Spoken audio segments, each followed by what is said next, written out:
Hey, it's Brock here with Rock Hill Farms. Today's video is going to be kind of a day in the life doing tractor work for customers. So I've got 5 gardens to till today. I kind of grouped jobs that would use the same attachment, being the tiller, into one day. Then I've also got another project that is digging a trench and tilling next to it, so really 6 tilling jobs and 1 trench. It's about 8 a.m. So far all I've done is have breakfast, get my cameras set up, clear the SD cards, change the batteries, and make sure that yesterday's upload got published correctly. Now I'm out here to get started. First thing I've got to do every morning is go up into my shop. I've got a crew working in there and I've got to make sure there's no problems I have to deal with. Then once I've talked to everyone there, kind of see what that day is going to look like, I've got to get the tractor set up and the truck and the trailer set up. So last night I was spreading rock on the driveway. Then we had a bunch of trees and bushes here along the pool, and I cut all that down and drug it out. I didn't quite get finished cleaning up because I was working with the tractor lights and still had that video to make last night. So I'll have to switch to a rear implement, have to switch the grapple over to the Artillery stump bucket that I'm going to try to dig that trench with. And then I'll take the bucket with me. I've got to switch the dump trailer for my utility trailer because I can haul more on it. So, like I said, it's about 8 a.m. I'm guessing it's going to be an hour before I'm out of here. I should probably get started earlier, but I like to wait and make sure my kids get off to school on time and ready to go. So, anyway, better get going.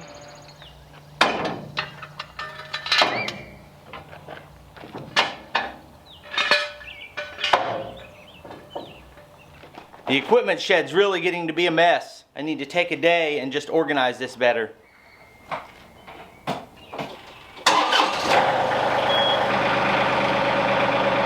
When I start up in the morning, I always like to let the tractor run for a few minutes before moving it, just get warmed up a little better. So, seeing how today's video is doing, hour and a half, I've got 117 views. Let's see if anybody liked and commented on it. 18 likes and 5 comments. So that makes my day.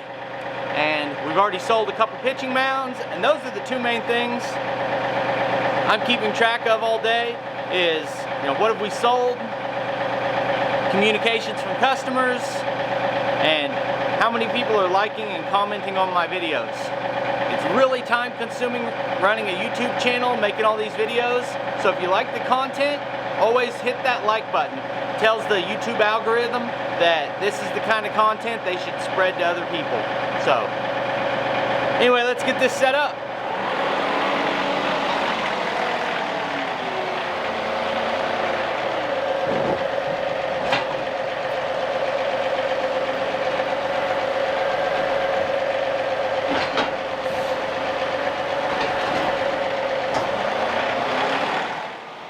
Something happened today that I found hilarious, and I've just got to share it. So when I get towards the end of the video and I'm breaking down what I got paid today and whether or not it was a success in my opinion, I've got a neat little story to tell.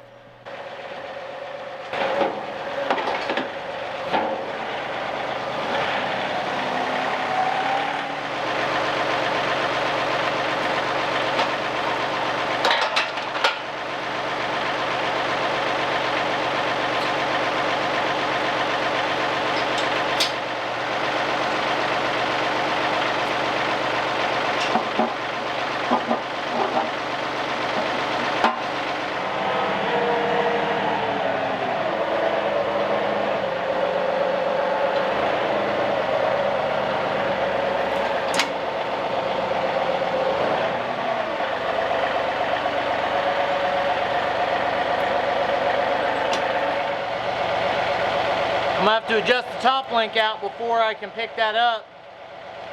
On the bright side, I found my good sunglasses. They were in the toolbox on the tractor.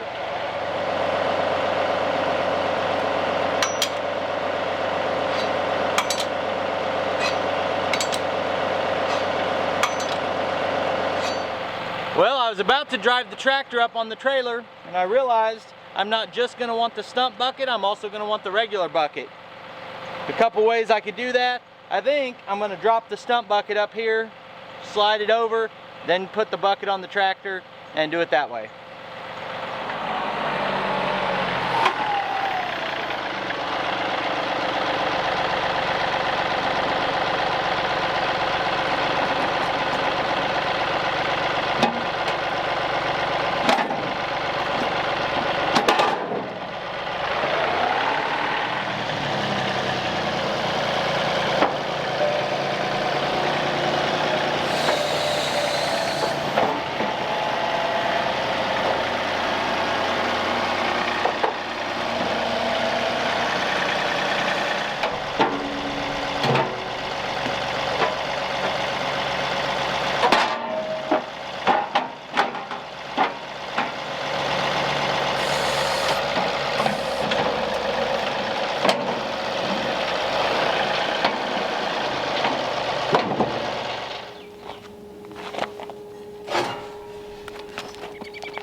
I just realized it looks like I have a low tire on that side of the trailer, so once I get this all strapped down, I'll have to go and put a little air in that, and then we're off.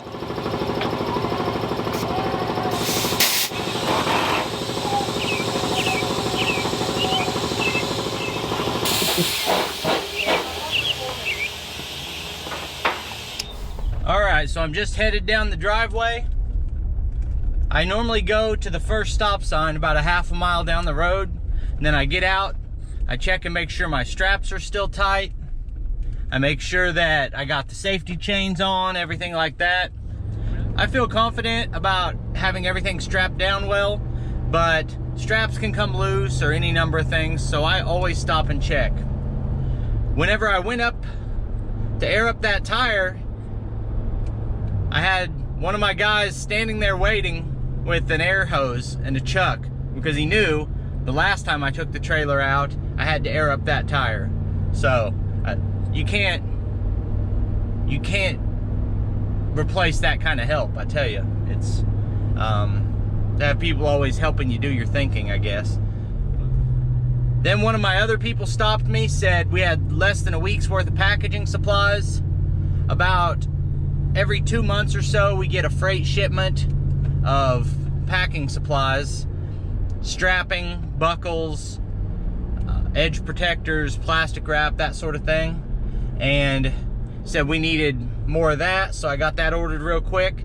And I'm on the road at 9:05. So I'm gonna jump out and check those straps real quick.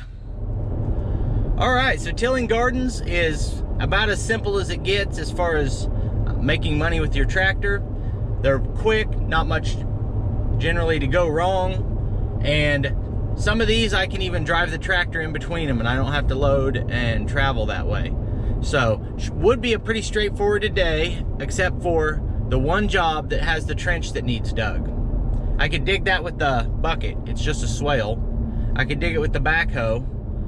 The way I'm going to try to dig it is with the stump bucket, and I haven't done a whole lot of trenching with the stump bucket, so I'm not certain how well it's going to work out. So that's why I'm going there first.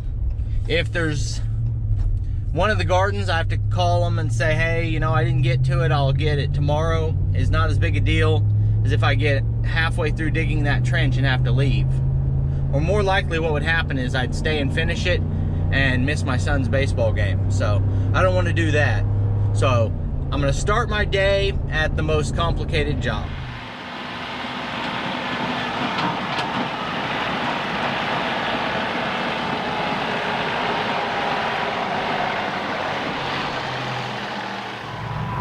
Alright, so this property is having a greenhouse and then a separate garden installed, and they have a little bit of a drainage problem. Water runs down this way and it's going to wash into their greenhouse or possibly kind of flood their garden out. So they want a trench, basically just like a swale, run the length of the greenhouse down to here and then turning over this way just to divert the water away from what they're planting. There's several ways I could do that. I'm gonna try the stump bucket first because I'm hoping that that's my trenching solution that I'm gonna use all the time. I just don't know that yet, but I'm gonna try it.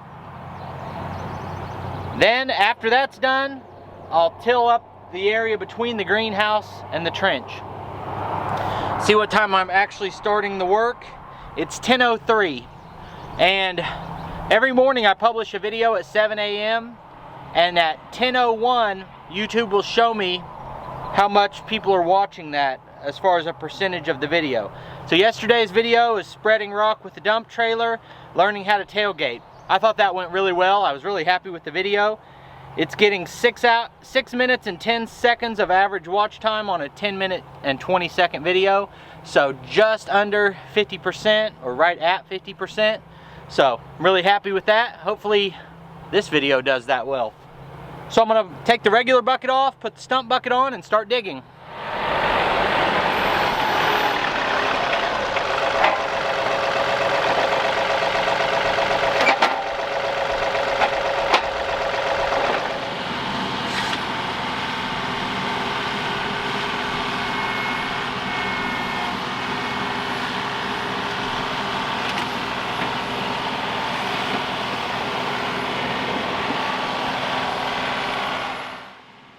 So this video really isn't an in-depth look at digging procedures with this stump bucket, but I was testing it out because this is the type of trench I'd like to dig with this bucket, and I've never done it before. So like anything else, there's a learning curve. You can see right here I did longer digs that were shallow and peeled that top layer of sod off. I alternated between trying that and trying taking out a single big scoop at a time. The difficulty with any of those methods on this is that you're straddling a trench and you have to move the tractor to the side to dump the bucket. So you find yourself driving back and forth over your trench, which can cave the walls in or even cause you stability issues if the trench were deeper. But I also found it was pretty effective to back drag down the back of this to kind of smooth out the high spots and the low spots.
Well, I'd say my trench is about like a politician.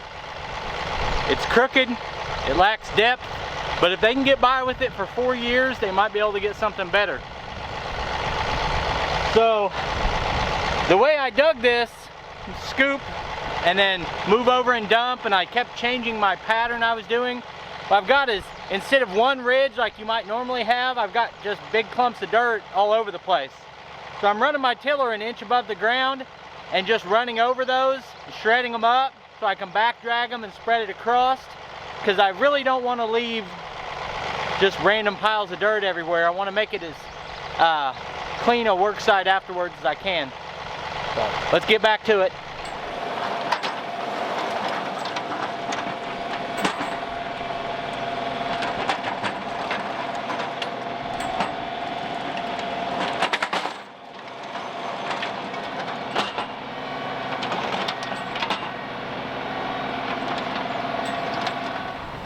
Hopefully that'll do its job of just deflecting water away from this greenhouse.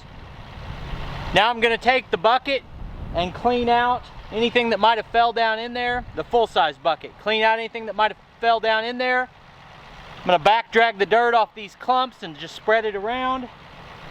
And on the other side of the trench, I'll just back drag it out into the area I'm going to till, because it's not that much dirt. It shouldn't really hurt anything to just add that into the garden area.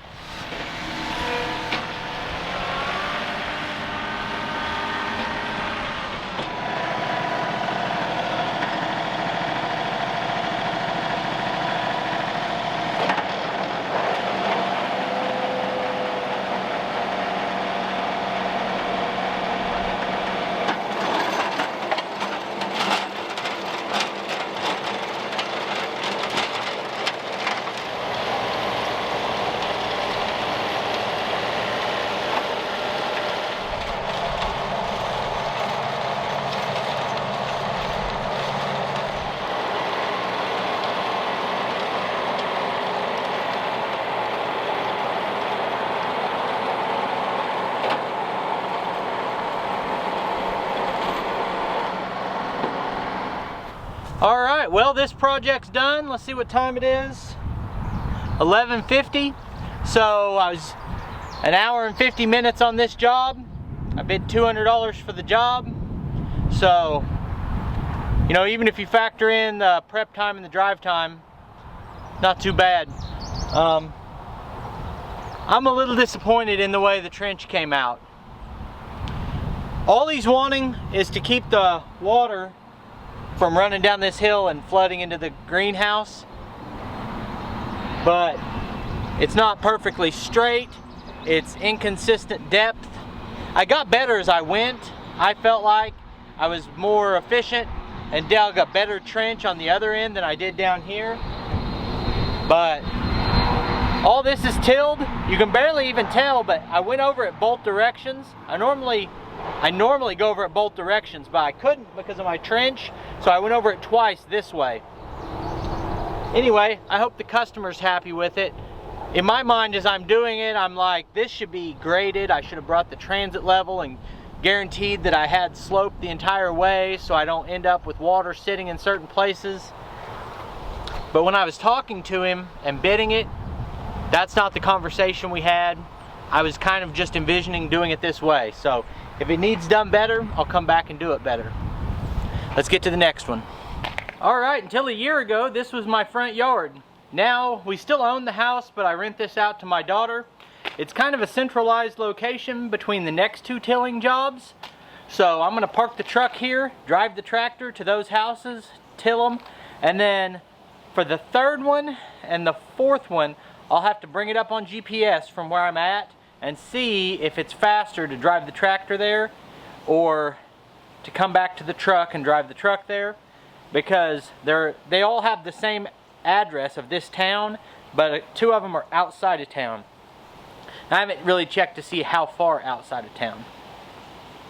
I also have not asked these people for permission to record at their houses, so I may or may not have footage of me tilling these gardens. They're all just small gardens in a yard that have been tilled before, so no big deal really. But see what time we're at now.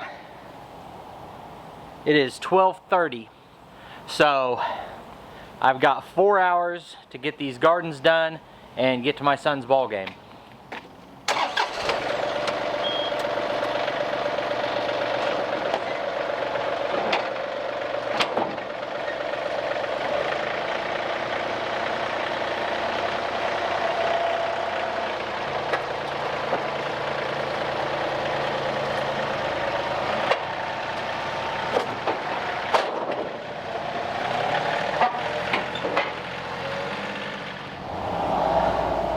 well, I just did 2 gardens that were like postage stamps as far as tractor tiller is concerned.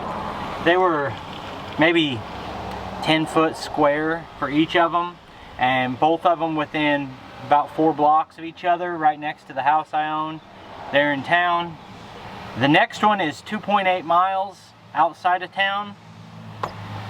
I've made that drive before on the tractor. It's going to take about 12 or 15 minutes, which if you compare that to loading and unloading, it's probably quicker than it is to drive the truck. Plus, I get tired of loading and unloading, and I don't really get tired of riding all around on the tractor. So I'm going to drive to the next 2 jobs. It is 1:30. I think I said it was 12:30 whenever I unloaded at my other house. So that means I drove to those 2 jobs, did them both, talked to the customers, got paid, all that within an hour. So today on the job I've been making $100 an hour. We'll add it all up when I'm done for the day and we count in the travel time.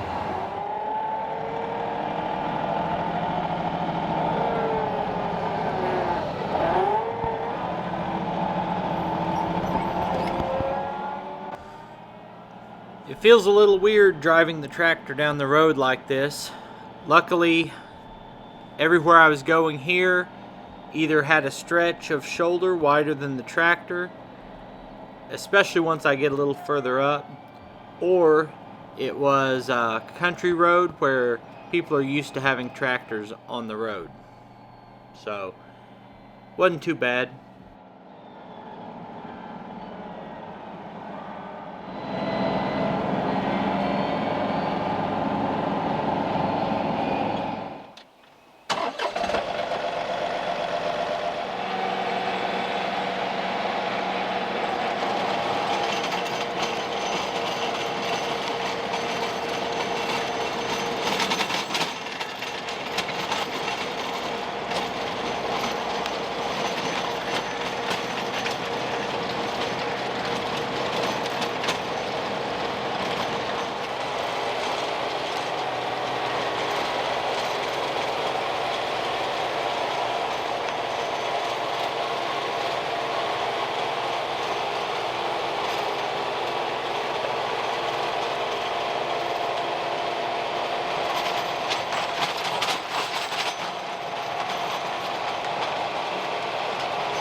Another one bites the dust. It's now 1:53, so I have 2.5 hours. I have 2 gardens left, and I should be on pace other than the fact these are a little further away from each other. But let's get going.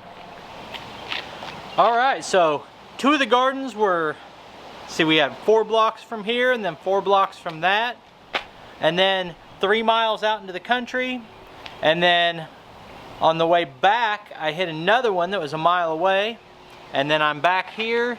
It is now 2:35, so I think I spent about 2 hours doing those 4. And then I have one more that's about 20-minute drive from here, so I'm gonna strap it down.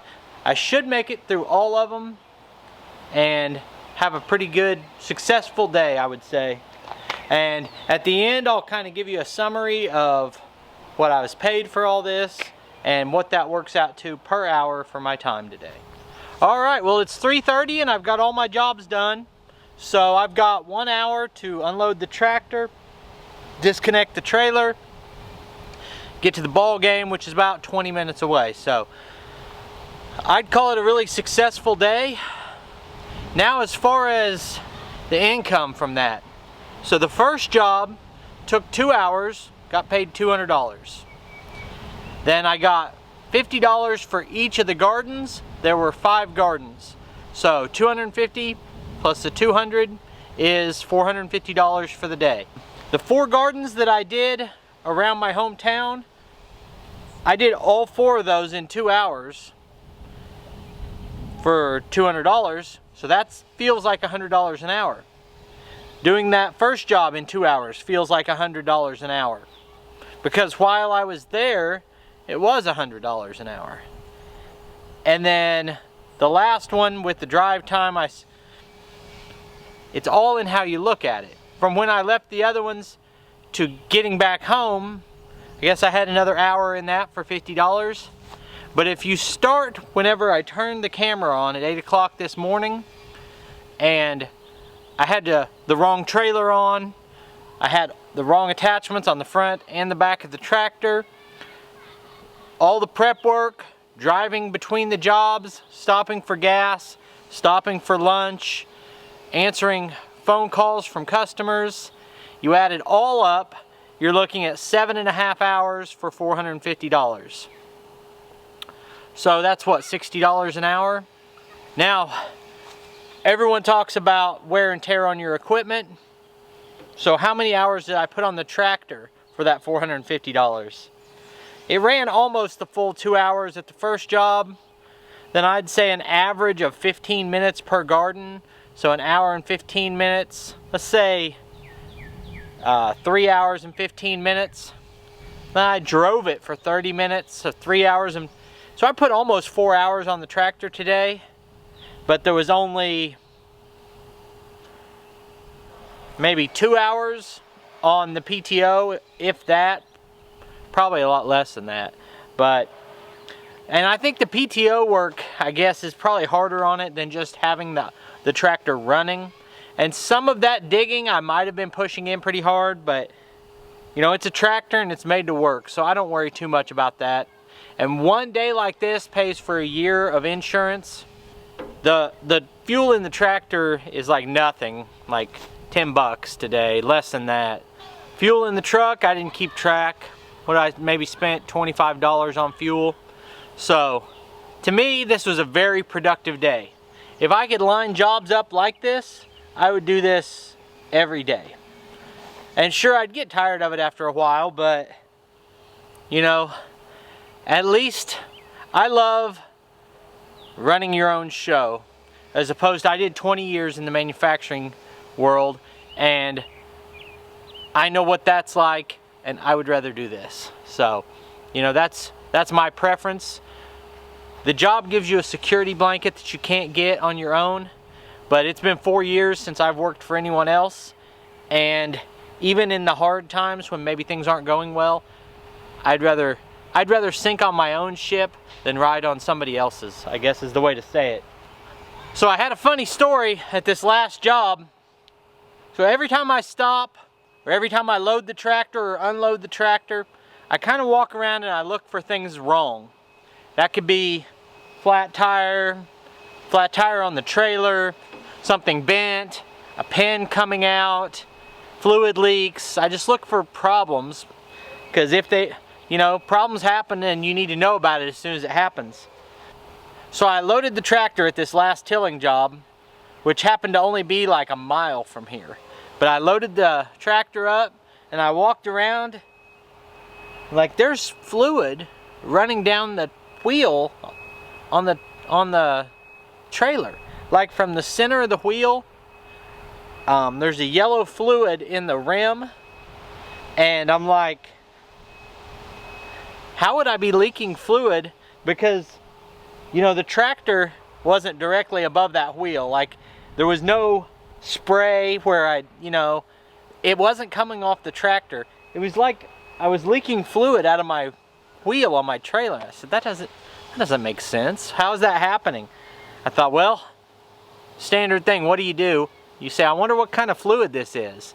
And I got down on one knee and got ready to, dab that fluid off of the wheel with my finger and give it the sniff test. And then I heard the dog bark. Customer's dog peed on my wheel. And I was about to rub some off and give it a sniff. So I guess the lesson of the day is don't smell everything that you find. Alright, so I appreciate you taking time to watch the video. Just a minute, you'll see links on the screen to a couple more of our videos, and I'll see you next time.